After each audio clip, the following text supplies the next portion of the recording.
오늘 컷오프 결과에 따라서 앞으로 구도도 유동이 치지 않겠습니까? 예, 아무래도 4강이 결정되면 상대적으로 이제 좀 더 내분의 어떤 정책이라든지 국가 비전에 대해서 좀 더 이제 명확하게 되고 또 뭐 토론회라든지 할 때 좀 더 좀 뭐 치열한 네. 어떤 그런 어떤 뭐 경쟁 구도가 형성되기 때문에 한번 크게 요동칠 것 같습니다. 네, 크게 좀 요동이 칠 것 같다. 요동이 어떻게 칠지 모르겠습니다. 예. 어떤 분에게 유리하게 칠지 모르겠습니다. 그건 차차 한번 여쭤보도록 하고요. 일단 저희가 보니까 CBS가 의뢰해서 KSOI가 조사한 결과에서 역선택 방지 조항을 적용해서 조사를 했을 때 그때 나경원 후보가 안철수 후보를 일단 오차 범위 내에서 앞서는 조사 결과가 나왔습니다. 의원님은 오늘 4강 어떻게 관측하세요? 예, 뭐 저도 이 조사에 좀 뭐 동의하는데 아무래도 뭐 세 분은 거의 확실한 것 같습니다. 김문수, 홍준표, 한동훈. 예. 그다음에 나머지 한 티켓이 이제 그동안 사실은 이제 오세훈이 아닐까 했는데 뒤늦게 오세훈 시장이 불출마를 선언을 그렇죠. 하셔서 예. 결국 이제 나경원 안철수 의원 싸움이었는데 나경원 후보가 상대적으로 저는 좀 유리해 보입니다. 왜냐하면 늦게 출발했음에도 불구하고 여론조사에서 앞서고 있을 뿐만 아니라 최근에 뭐 드럼통 이슈라든지 강력한 이슈 뭐 그 레이징을 통해서 많이 좀 주목을 받아왔었고 네. 또 그동안 탄핵 반대에서 누구보다도 앞장서서 싸웠던 만큼 국민의힘 당원들 특히 지지자들 중심으로 나경원 의원의 어떤 그 뭐 성원 지지가 훨씬 더 높은 만큼 나경원 의원이 상황에 들지 않을까 예측해 네. 봅니다. 나경원 의원으로 좀 관측을 하셨습니다. 예, 내일 결과를 좀 보겠습니다. 그리고 지금 안철수 후보하고 나경원 후보 두 후보 간에 이제 강한 설전이 오가기도 했습니다. 반면에 김홍한 새 후보는 자신과 다른 성향의 후보가 올라오길 바라고 있을까요? 아니면은 같은 성향의 후보가 올라오길 바라고 있을까요? 이거 방정식이 좀 어려운 것 같아요. 그러니까 지금 어떻게 보면은 찬탄 반탄 2대2로 갈지 아니면은 찬탄 1 반탄 3 이렇게 갈지 앞으로 그 구도에 따라서도 좀 어떻게 되는 게 더 지금 나머지 세 후보에게 유리할지 서로 지금 어떻게 관측을 하고 있을지 궁금해요. 그렇죠. 아무래도 좀 고차 방정식인데 뭐 당연히 탄핵 이슈만을 생각한다면 본인들의 어떤 탄핵에 대한 입장과 다른 입장의 후보가 올라오는 게 유리하겠죠. 그런데 제가 지난번에도 말씀드린 것처럼 지금까지는 그러니까 윤석열 대통령이 탄핵 되기 전까지는 다음 차기 대통령 후보의 가장 결정적인 변수 이슈가 탄핵 이슈였는데 그렇죠. 예. 지금은 사실은 뭐 탄핵 이슈보다는 누가 본선에 가서 이재명 후보를 이길 것이냐 이재명을 꺾을 것이냐에 대한 관심이 저는 가장 압도적인 중요한 판단의 기준이라고 생각을 합니다. 그렇기 때문에 단순하게 어떤 탄핵 이슈만을 가지고 뭐 누가 올라오는 게 유불리하다 이렇게 생각을 하는 것은 조금 지금은 뭐 좀 희미해졌다 의미 없다고 봅니다. 의원님도 여기저기서 러브콜 좀 많으셨죠 이번에? 예, 뭐 저도 뭐 많이 받았지만 그러나 제가 이 시간에도 말씀드린 것처럼 지금 뭐 우리가 솔직히 인정을 우리가 언더독 입장이라는 걸 인정을 해야 되는 것이고 그런 상황에서 특정 캠프에 들어가는 것보다 저는 이재명을 때리는 데 좀 더 집중을 해야 되겠다 해서 이번 주 목요일 그러니까 내일 모레 2시 반 프레스센터에서 같이 범죄자 추방 국민운동본부라는 탄핵 반대하시는 어떤 분들을 최대한 많이 모아서 이재명만 돼서는 안 된다는 어떤 그런 입장에서 많은 어떤 활동을 할 생각입니다. 왜냐하면 잘 아시는 것처럼 지금 탄핵 반대했던 많은 분들 자유파의 국민들께서 지금 절망감, 상실감, 멘붕에 아직까지도 빠지 계신 분들이 많아요. 그래서 지금 여론조사상으로 보면 그런 어떤 분들은 우리 국민의힘 경선에 크게 관심이 없으면서 상대적으로 이재명 후보가 여론조사에서 더 많이 상승하는 것처럼 보이고 있거든요. 그래서 이런 분들의 대선에 대한 어떤 관심을 조금이라도 돌려야 된다. 뭐 그런 역할도 좀 해야 될 것 같습니다. 이 러브콜은 제 러브콜을 말씀드린 거였는데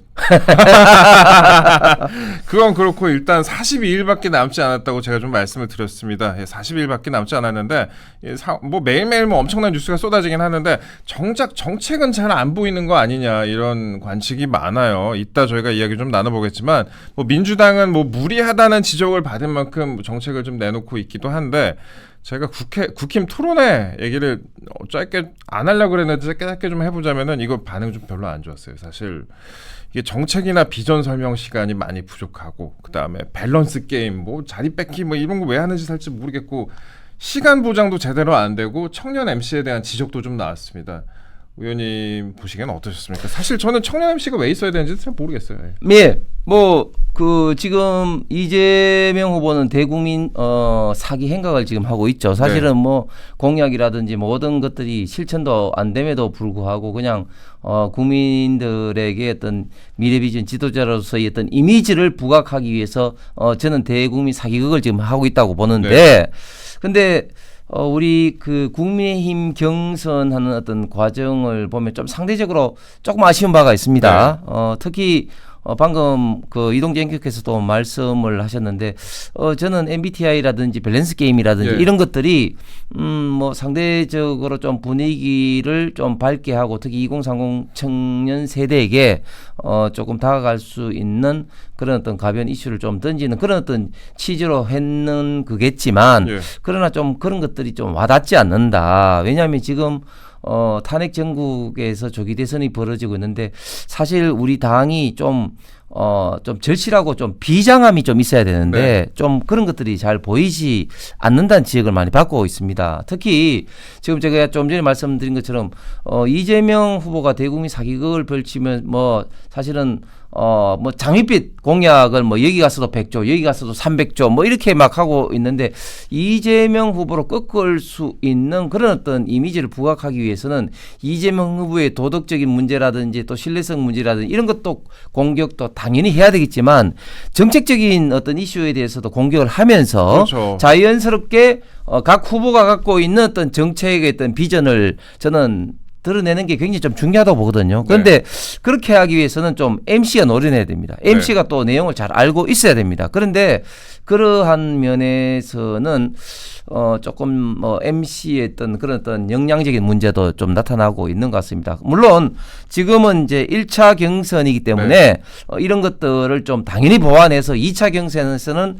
좀 더 후보들 간의 치열한 토론 그리고 이재명 후보의 어떤 정책적인 이슈를 깨우면서 자연스럽게 각 경선 후보들의 정책적인 어떤 이미지 비전을 좀 더 부각시킬 것으로 예상은 합니다. 네.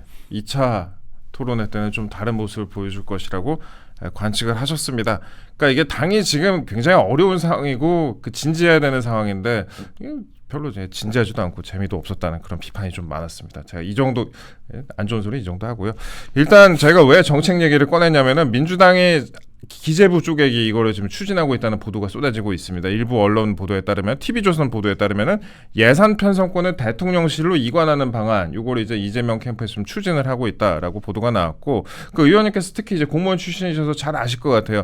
기재부에 집중된 예산 권한을 뭐 분산시키긴 하지만 제왕적이라는 지적을 받는 그런 대통령의 권한을 더 강화시키는 거 아니냐라는 그런 비판도 나오고, 왜 이게 특히 더 문제가 되냐면은 문재인 정권 당시에도 돈풀기 어마어마하게 했잖아요. 근데 당시에 돈풀기에 대해서 기재부에서 여러 가지 좀 제동을 걸었었고, 재정 건전성 같은 이유로 제동을 걸었음에도 불구하고 국가 부채가 1,000조가 넘어갔습니다. 안 그래도 포퓰리즘 정책이 우려가 되는데 국가 부채가 또 증가될까 봐 우려를 많은 분들이 하시는 거 아니겠습니까? 그렇습니다. 이제 대놓고 돈을 풀겠다, 대놓고 포퓰리즘 정책을 하겠다는 선제포고의 다름이 아닙니다.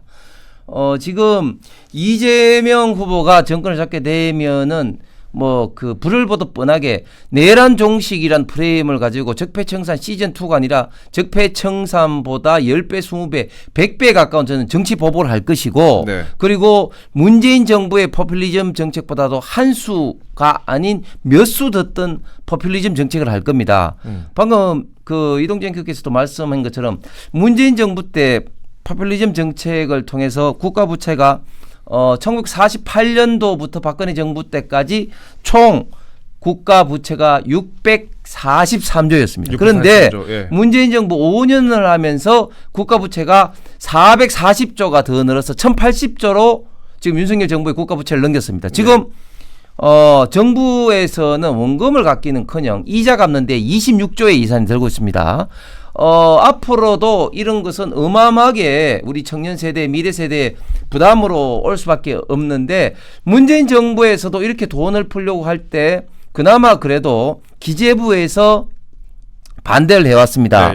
그러니까 제가 지금도 예산 그때 예결위원으로 갔을 때 이제 2020년, 2021년 홍남기 당시 기재부 장관 부총리 있을 때 추억의 이름. 예, 그 이야기를 민주당 의원들이 어떻게 했냐면은 아니 그 국가국관이 기재부 국관이냐 왜 돈을 안 푸느냐 당신들 돈이냐 이런 식으로 여당 의원들 당시에 민주당 의원들이 홍남기 부총리를 질타하는 것을 제가 똑똑히 봐왔습니다. 자, 그런데 만약에 이재명 후보가 대통령이 된다면 똑같은 어떤 사례가 반복될 수 있으니 아예 예산 편성권을 기재부에서 대통령실로 뺏어오겠다는 겁니다. 네. 자, 그렇게 되면 어떻게 되느냐? 우리 대한민국의 가장 중요한 정부의 원리, 즉 독재 정부 출연을 막기 위한 가장 중요한 원리가 결국은 상권 분립입니다. 그런데 이 상권에서 이미 입법권은 이미 완전히 민주당이 지금 독재를 하고 있죠. 그리고 사법부도 이번에 판결에서 봤듯이 우리 법 연구회를 중심으로 해서 좌파 영향이 굉장히 세져 있습니다. 예. 사실은 그 견제와 균형, 즉 밸런스 앤 책은 상권 분립뿐만 아니라 각 부처, 각 부 내에서도 적용이 되는 겁니다. 즉 네. 국회 내에서도 입법부 내에서도 여야 간에 밸런스 앤 책이 적용이 돼야 되는 것이고 행정부 내에서도 밸런스 앤 책이 적용이 돼야 되는 겁니다. 예를 들면 각 부처에서 일을 하려고 해도 기재부에서 좀 통제를 한다든지 또 대통령실에서 막 하려고 하더라도 기재부에서 통제를 한다든지 이런 행정부 내에서도 밸런스 책 견제와 균형이 돼야 되는데 이제는 행정부 내에서 견제와 균형의 장치를 완전히 없애겠다는 거죠. 즉 무슨 말이냐면 대통령실이라는 것은 대통령이 되려고 온 소위 말해서 의공들이 장악을 하지 않습니까? 그렇기 때문에 이 사람들은 무조건 돈을 쓰겠다는 거예요. 그것도 돈을 어떻게 쓰느냐? 이 좌파의 마음에 드는 어떤 그런 사업, 단체들에게 무조건 돈을 쓰겠다는 겁니다. 네. 그러니까 어떤 법의 어떤 원칙이라든지 기준에 관계없이 그냥 막 쓰겠다는 것이죠. 만약에 기재부에서는 이 사람들은 직업 공무원들이기 때문에 향후에 어떤 국가 부채도 생각할 거고 형평성도 생각할 수밖에 없고 또 감사라든지 이런 걸 생각할 수밖에 없기 때문에 나름대로의 기준은 있거든요. 그런데 예산 편성권을 대통령실이 갖고 간다 그러면은 방금 제가 말했던 국가 부채 그리고 균형 그리고 나중에 감사 문제 이런 것을 생각할 필요도 없이 돈을 특정 어떤 진영을 위해서 돈을 쓸 수밖에 없다. 돈을 쓸 거다. 그런 우려를 많은 분들이 지금 하고 계십니다. 아주 심각한 문제이죠. 25만 원 뭐 나눠주는 것뿐만 아니라 아주 심각한 문제. 25만 원 그것도 아니고 예. 각 단체에 주는 어떤 보조금 문제라든지 이런 것을 좌파 일색으로 줄 수밖에 없습니다. 이렇기 때문에 지금 이재명이 어떤 이야기를 하느냐? 정부 주도 성장을 하겠다는 이야기를 하고 있어요. 예. 소득주도 성장도 소득주도 성장이 아닌 정부 주도 성장. 예. 소득주도 성장도 경제학에서 족보가 없는 그 이야기였는데 예. 정부 주도 성장 역시 족보에 없는 이야기입니다. 즉 돈 풀기를 하겠다, 포퓰리즘 하겠다는 선전포고를 하고 있는 겁니다. 선전포고를 하고 있다 이렇게 말씀을 하셨습니다. 그건 그렇고 일단 국민의힘이 당의 문을 활짝 열겠다라고 반명 빅텐트에 시동을 걸었습니다. 그 정부 주도 성장을 하겠다는 이재명 전 대표에 대항해서 반명 빅텐트에 시동을 걸었는데 자 분위기를 조금 들어보니까 일단 반 이재명의 가치로 할 수 있는 건 기치로 합칠 수 있는 거는 뭐든지 다 합쳐보겠다 뭐 그런 시도 같습니다. 특히 이제 권영세 비대위원장이 이런 얘기를 했어요. 당을 떠났던 분이나 다른 정당에 몸담았던 분들 과거에 연연하지 않겠다. 이 부분에도 좀 관심이 쏠리는 것 같습니다. 예, 권영세 비대위원장이 반명 빅텐트에 에드블룬을 이제 본격적으로 띄우고 있는 것 같습니다. 네, 예. 지금 이재명 후보가 물론 여론조사상으로는 압도적인 뭐 1위를 달리고 있습니다만 그러나 이제 본선으로 가면 이제 여론조사 지형이 좀 달라질 수밖에 없는데 이 선거를 해보면 본인의 어떤 지지층을 넓히는 것도 중요하지만 사실은 본인을 비토하는 층을 설득하기가 굉장히 중요한데 참 이게 가장 어렵습니다. 그렇죠. 이재명 후보가 대통령이 돼서는 안 된다는 반대층이 굉장히 많이 있습니다. 네, 예. 그리고 그게 뭐 단순하게 어떤 뭐 그 국민 여론조사가 아니라 뭐 이낙연 어떤 전 대표라든지 이런 사람들은 뼈에 사무칠 정도의 어떤 보복을 받았지 않습니까? 아유, 거기가 제대로 받았죠. 예, 네. 그렇기 때문에 지금 새미래의 전병헌 대표도 빅텐트에 합류하겠다는 것을 공식적으로 밝혀왔고 네. 또 상당수의 많은 중도 우파 진영이 아닌 과거에 좌파 진보 진영에서도 지금 빅텐트를 강하게 요구를 하고 있습니다. 왜? 이재명 후보로는 대한민국을 맡겨서는 안 되겠다는 어떤 생각들이 너무 많은 거죠. 대표적으로 정대철 헌정의 의장조차도 예. 4월 3일, 4월 4일 헌법재판소의 탄핵 인용 전에는 이재명 후보가 개헌을 하겠다. 예. 본인한테 약속을 했대요. 아. 그런데 딱 탄핵 인용이 딱 되니까 안 하겠다고 딱 입장을 하루 만에 그냥 싹 닦아답니다. 그래서 지금 이런 어떤 진영에서도 이재명으로 정말 안 되겠다 하는 어떤 생각이 굉장히 지금 굳어 있기 때문에 저는 빅텐트의 가능성이 굉장히 많다. 뭐로? 결국은 반명 개헌 연대로 빅텐트가 저는 이루어질 가능성이 굉장히 많다고 봅니다. 근데 이제 보수층도 지금 분할을 상당히 많이 했잖아요. 네. 분할을 많이 해갖고 이 빅텐트를 썩 내키지 않아 하시는 분들도 있고, 그러니까 네. 어떻게 보면 교집합을 최대한 키워야 되는데 그 교집합을 원하지 않는 분들도 좀 있는 것 같아요. 이런 분들에 대한 어떻게 보면은 위로와 대책 같은 것도 필요할 것 같은데 이런 부분은 어떻게 좀 접근해야 될까요? 그렇습니다. 예. 그래서 일단은 교집합은 좀 전에 말씀드린 반명 개헌이라는 네. 어떤 교집합을 갖고 그리고 여기에 대해서 불만을 가질 수 있는 분들이 굉장히 많이 있습니다. 네. 그래서 그런 분들에 대해서는 정말 지속적인 설득, 정말 진정 어린 설득이 중요하다. 과연 이재명이 이끄는 대한민국을 볼 것이냐. 그리고 그 이재명 정부가 불을 보듯 뻔하게 우파 보수 진영에 대해서 내란 종식이라는 프레임으로 엄청난 정치 보복을 할 것이고 포퓰리즘 정책을 통해서 엄청난 대한민국의 미래에 어떤 부담을 갖고 와서 대한민국의 어떤 본질적인 가치를 파괴하는 이런 어떤 모습을 볼 것이냐 뭐 이런 점들을 정말 그 지속적이고 진정성을 갖고 설득하면 저는 합류를 할 수 있을 것으로 생각합니다. 어렵네요. 어려운데 일단 그 빅텐트의 가장 핵심이 되는 인물이 한덕수 대행 아니겠습니까? 지금까지는 한덕수 대행이 빅텐트에지만 가장 핵심이 되는 인물인데 김문수 후보는 지금 단일화에 대해서 굉장히 적극적인 입장을 보이고 있고 그간의 부정적인 입장을 보이던 홍준표 후보도 약간은 입장을 좀 바꾼 것 같습니다. 일단 홍준표 후보가 한덕수 총리가 그렇게 비상식적인 사람이라고 보지 않는다. 탄핵당한 정부의 총리인데 그 선거에 출마하겠다는 건가라고 지적을 하면서도 나는 그러니까 한덕수 출마설에 대해서 나쁘지는 않다고 생각한다. 민주당 경선은 아무 변수 없이 90% 공산당식으로 후보를 뽑는데 우리 당은 그렇지 않아 흥미롭겠다. 뭐 이런 식으로 좀 얘기를 살짝 여지를 좀 준 것 같습니다. 예, 저희 프로그램에 출연해서도 입당에 대해서는 찬성한다 이런 식으로 발언을 하기도 했어요.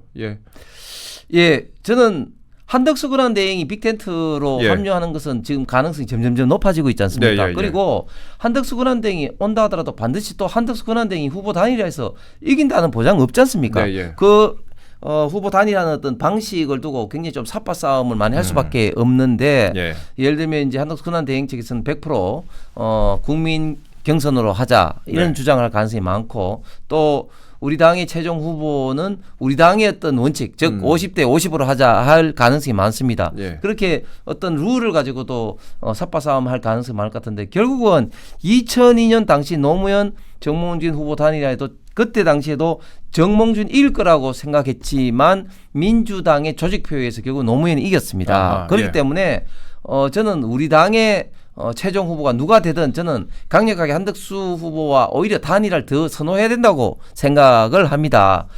그리고 저도 방송에 많이 나가는데 나가면 하나같이 이제 한덕수 권한대행을 이제 그 뭐랄까 그 빅텐트에 합류하지 말아야 된다는 이야기를 하는 논리는 민주당 측의 패널은 세 가지. 첫 번째는 대선 관리해야 되는데 어떻게 나오느냐. 그리고 이렇게 그 미국과의 이런 어떤 관세 어떤 전쟁을 치르고 있는데 뭐 그러면은 미리 나와라 차기 정부에 그걸 맡겨라 뭐 이런 네. 식으로 주장하는 거. 그다음 세 번째 탄핵 이슈입니다. 저는 네. 근데 탄핵당한 정부의 총리가 나와서 되느냐 이런 어떤 이야기는 저는 조심해야 된다. 왜냐하면 그러면 우리 당도 보면 탄핵당한 정당이에요. 그렇기 때문에 이 탄핵 이슈를 가지고 그걸 자꾸 이제 한덕수 권한대행이 빅텐트 내진 후보 단일화에 부적합하다 이렇게 이야기하는 것은 상당히 민주당 좌파의 어떤 프레임이라고 생각합니다. 프레임이라고 생각한다 말씀하셨습니다.